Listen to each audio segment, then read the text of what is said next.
जय महाराष्ट्र रिपब्लिक। आप सभी का स्वागत है भाई Vedantu Maharashtra 9th and 10th channel के ऊपर। आज बात करने वाले हैं हिस्ट्री के तीसरे चैप्टर के बारे में। तीसरे चैप्टर में बात करेंगे इस इंपॉर्टेंट क्वेश्चंस की, एक्सरसाइज क्वेश्चन जो काफी महत्वपूर्ण होते भाई। इतने इंपॉर्टेंट सारे क्वेश्चन होते हैं क्योंकि बोर्ड में ये क्वेश्चन आते ही आते हैं, क्योंकि बोर्ड को पता है कि एक्सरसाइज के नीचे क्वेश्चन को बच्चे ज्यादा इंपॉर्टेंट देते नहीं। They are focusing on the guides PYQ, लेकिन भाई एक्सरसाइज के नीचे क्वेश्चन जो है मैं तो कहूंगा 50% क्वेश्चन यही से आते हैं। तो फोकस करना चाहिए इन्हीं सारे क्वेश्चंस के ऊपर जो बात हम यहाँ पे करने वाले हैं। एक्सरसाइज के क्वेश्चंस करेंगे, चलिए देखते डिटेल में काफी सारी बातें आप सभी के साथ। लेकिन बात बताएंगे पहले कि भाई आपको ना बैच यहाँ पे आ चुकी है, फिर से बार बार कह रहा हूं आप लोगों के लिए अपडेट है। स्कॉलर बैच 10th के लिए काफी जोरदार तरीके से आ चुके, सारे यहाँ पे कवर का हम कर रहे हैं। तो प्राइम बैच है, प्राइम कॉम्बो है, प्राइसेस काफी लास्ट चांस है, ले लो, क्योंकि अब ना एडमिशन फुल होने वाले इस सब में। एडमिशन फुल होने से पहले आनी चाहिए। अब 9th की बैच शुरू हो चुकी है, आज कल से शुरू हो चुकी है 1 जून से। तो मैं चाहता हूं कि आप सभी लोग आ जाओ, ज्यादा देर ना करो, क्योंकि पता नहीं सिलेबस शायद जल्दी आगे बढ़ जाए। तो I want all of you कि लर्नर्स बैच जो है वो 9th के लिए आ चुकी है, इसमें भी सारे सब यहाँ पे हो रहे हैं। और आप सबको अगर इस बैच में डिस्काउंट वगैरह चाहिए तो आपको टेस्ट देनी पड़ेगी, दिखाना पड़ेगा तुम कितने होशियार हो। तो लिंक में डिस्क्रिप्शन में लिंक दी गई है, वहां पे क्लिक करके टेस्ट दे दो और भाई दिखाओ अपना रुतबा, है कि नहीं। आगे चलते बातें करेंगे। वेदांतु महाराष्ट्र के जो सारे जो चैनल्स है वो सोशल मीडिया हैंडल्स आपको दिए गए, वहां पे जाके हमें ज्वाइन करो। काफी मेहनत हम वहां पे कर रहे हैं, काफी आपके लिए कंटेंट बना रहे हैं। आगे चलते भाई लोग, बात करेंगे एक्सरसाइज के बारे में। सारे दोस्तों, सारे स्टूडेंट्स, यहाँ पे एक्सरसाइज जो है काफी इंपॉर्टेंट, काफी इजी भी है, उसकी बात करेंगे। Choose the correct option from the given options and complete the statement. तो the earliest museum in the world was discovered in the excavation of the city of what? Delhi, Harappa, Ur या फिर कोलकाता। तो ये जो सारे जो वर्ड्स होते हैं, मतलब कुछ प्लेस होगा, किसी का नाम होगा, किसी की डेट होगी, मतलब ईयर होगा, ये काफी इंपॉर्टेंट है। तो उर ये सही वाला आंसर जो कि मेसोपोटामिया में है। ओके, मेसोपोटामिया में उर, मेसोपोटामिया सुमेर सिविलाइजेशन थी, वहां पे ही मिलेगा। तो ये जो नाम दिए गए हैं ना, हर कोई नाम दिया गया आपके टेक्स्ट बुक में, ये आपको रखना है, बार बार आपको अंडरलाइन करना है, रीड करना है, रिवाइज करना है, क्योंकि यही से एमसीक्यू वाले फिल इन द ब्लैंक्स वाले क्वेश्चन बनते हैं। ओके, नेक्स्ट वाला क्वेश्चन अगर देखेंगे यहाँ पे, the national archives in India, ये कहाँ पे है? ये आर्काइव्स क्या न्यू दिल्ली में है, कोलकाता में, मुंबई या चेन्नई में? एकदम सिंपल आंसर, ये न्यू दिल्ली में है। तो यही मैं बात कर रहा हूँ कि ना ये वाले जो क्वेश्चन है बार बार आते हैं, और ये आपका डिस्ट्रिक्ट में बात यहाँ पे कर रहा हूँ। तो ये ना प्लीज आपको थोड़ी बात यहाँ पे ध्यान में रखनी है, जो काफी काफी इंपॉर्टेंट है। आगे चलेंगे, बात करेंगे identify and right wrong pair in the following set.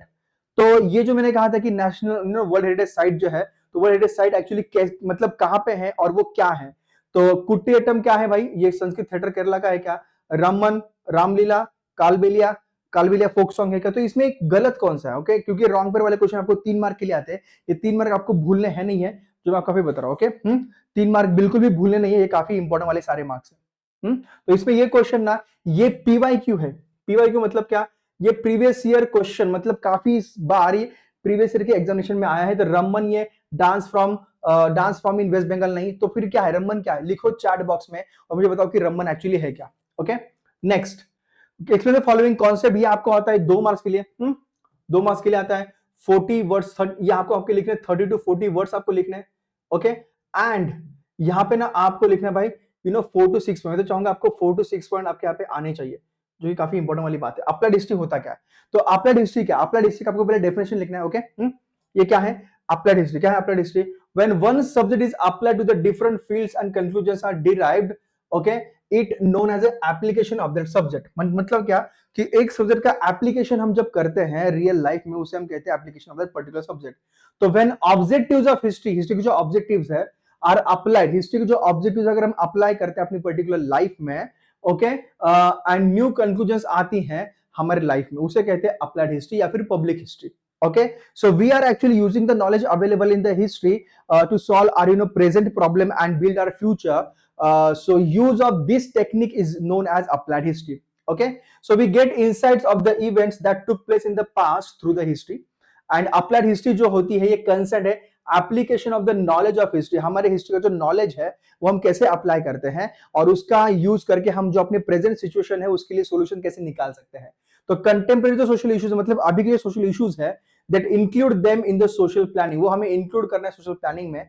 दस applied history is a field of study, ये एक ऐसी फील्ड है, एक ऐसी फील्ड ऑफ स्टडी है जो concern with the application of history for the benefit of the people in contemporary and the future time. ये आपको लिखना है डिटेल में कि अभी के लिए, कंटेम्प्रेरी मतलब अभी प्रेजेंट के लिए और फ्यूचर के लिए ये अगर नॉलेज आप यूज करते हो तो आपके लिए बेहतर होगा। तो ये अंडरलाइन आपको यहाँ पे करना है। कैसे अंडरलाइन करिए, आपको अंडरलाइन करके लिखना है। ओके, आर्काइव्स क्या है, आर्काइव्स का मीनिंग है क्या? तो आर्काइव्स मतलब ना जहाँ पे historical documents preserve, preserve historical document, ये आपको लिखना है। ओके, ये इंपॉर्टेंट कीवर्ड है। अब इसमें क्या क्या आता है, many old document, official record, old films, record of treaties, ये चार वर्ड्स काफी इंपॉर्टेंट, क्योंकि ये चार वर्ड्स ही होते हैं आपका archives. Okay, original documents, okay, इसे आर्काइव्स कहेंगे। Study the historical events of a particular period, ये काफी पॉसिबल है बिकॉज हमें ओरिजिनल डॉक्यूमेंट्स मिलते हैं, हम उसका इस्तेमाल करके समझ सकते हैं कि एक्चुअली क्या वहां पे लिखा गया है। ओके, नेक्स्ट वाली चीज, we came to, okay, the historical events of a particular period is possible, we come to know about language script used in a particular period और era, and the national archives of India, ये दिल्ली में है, वहां पे बहुत, ये Asia का सबसे लार्जेस्ट आर्काइव है जहां पे बहुत सारी बातें लिखी हुई है। अब ये कॉन्सेप्ट चार्ट जो होता है ये आपको 2 मार्क के लिए आता है। ओके, अब मैंने यहाँ पे काफी सारी चीजें लिखी कि कल्चर हेरिटेज में टैंजिबल और इनटैंजिबल हेरिटेज कौन सा है। यहाँ पे आपको दो दो लिखने होते हैं, लेकिन मैंने आपको यहाँ पे चार चार बताए लिखने के लिए, ताकि आप ना एग्जामिनेशन में काफी कंप्लीट एंड काफी प्रिपेयर हो जाओ। तो कल्चर हेरिटेज की बात करेंगे तो एंशिएंट साइट और बिल्डिंग अगर दी गई है तो आपको भी यहाँ पे लिखना है कि ancient site, tangible ancient site है, बिल्डिंग से मतलब क्या, जो अमूर्त है। ओके, जो जो मूर्त है, जहां पे अब कोई चीजें नहीं हो रही है। एंड इंटेंजिबल मतलब क्या, जो अभी जीवित है, जिनका इस्तेमाल हो रहा है, या फिर दीज आर वो अभी परफॉर्म की जा रही है, जिनमें जो अभी जिंदा है। ओके, हाँ, जो हम यूज कर रहे हैं। बात करेंगे ये आपको रीजंस की लिखना है, 2 मार्क्स के लिए आता है। फिर से आगे 30 to 40 वर्ड्स का रेशियो लेके चलना है, 4 to 6 पॉइंट आपको इसमें लिखने हैं। तो बताओ कि it is essential to study the history of technology. क्यों?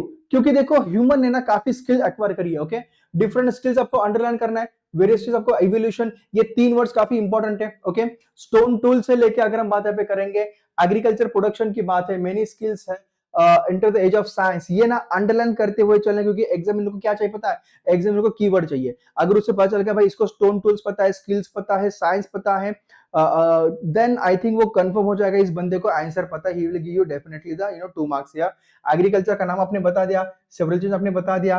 ओके, तो इसीलिए हमें ना पता होना चाहिए कि किस तरह से डेवलपमेंट हुआ है आर्किटेक्चर में, इंजीनियरिंग में, प्रोडक्शन में, उसे ये वर्ड दिख गए तो तुम्हारे 2 मार्क्स पक्के। तो इसलिए अंडरलाइन करना कीवर्ड्स को काफी इंपॉर्टेंट है, और यही ना टेक्निक है।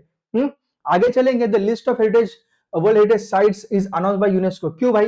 क्योंकि देखो होता क्या है, कल्चरल हिस्ट्री या हेरिटेज, यही हमारी पहचान है। आप कहीं पर भी जाओ, पूछा था भाई तुम्हारा गांव कौन सा है, तो गांव इज योर पहचान, गांव इज योर आइडेंटिटी। तो culture heritage is a form of human creation है, and it is a cultural treasure है, मतलब एक सांस्कृतिक धरोहर है आपके एंसेस्टर्स की।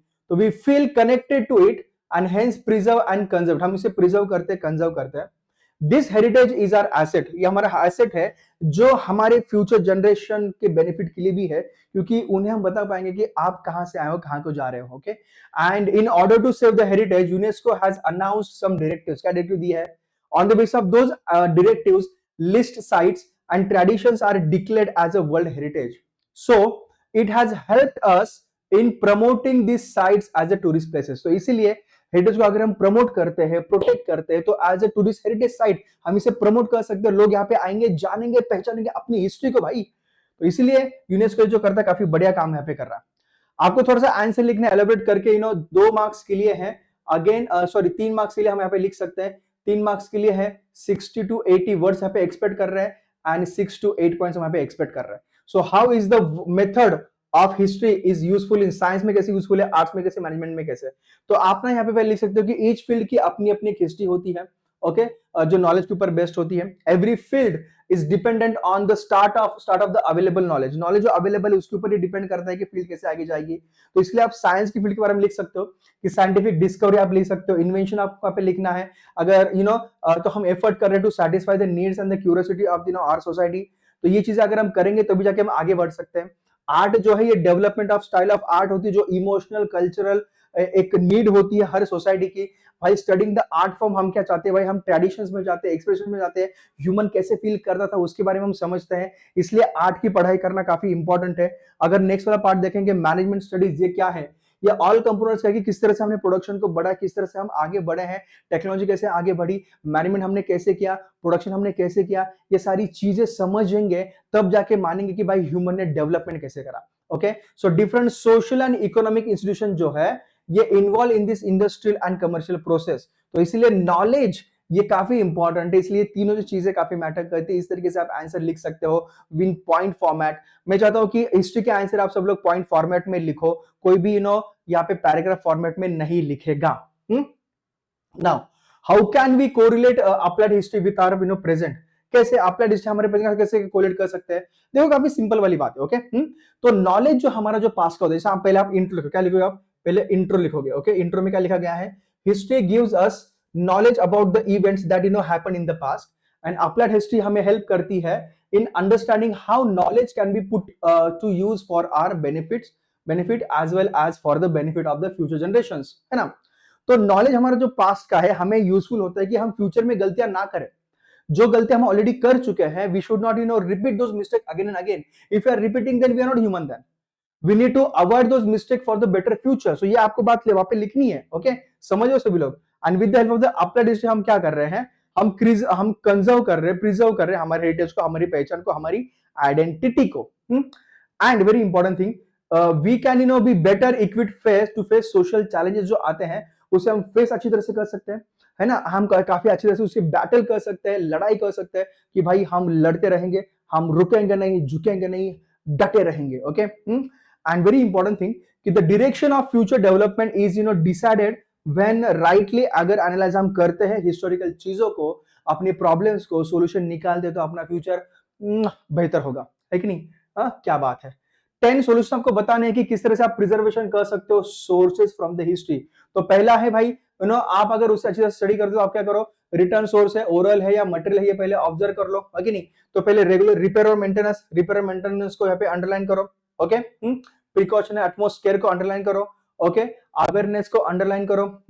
देन हम बात पे करेंगे ना एनवायरमेंट एंड क्लाइमेटिक कंडीशंस, ये थ्रेट, इसको अंडरलाइन करो। देन स्पेशल अरेंजमेंट हमें करना चाहिए, temperature and the sanitising. Then अगर हम बात करें compiled and return down. Okay public training programs होने चाहिए। Okay expert from different fields involve in preservation and the project expert को यहाँ पे अंडरलाइन करो।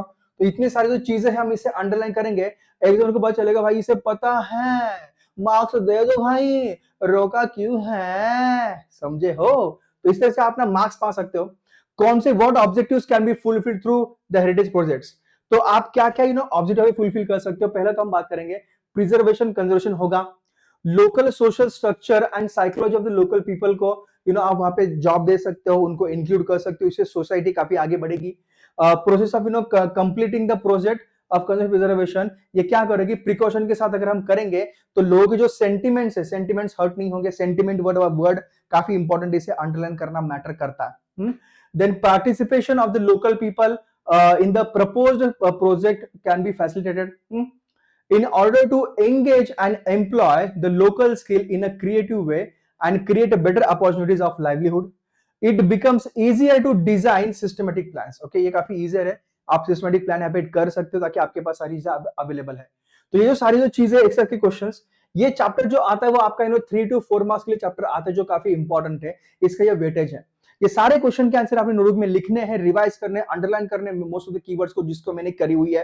एंड देन भाई इस चैप्टर से एक भी क्वेश्चन आप मिस नहीं करोगे।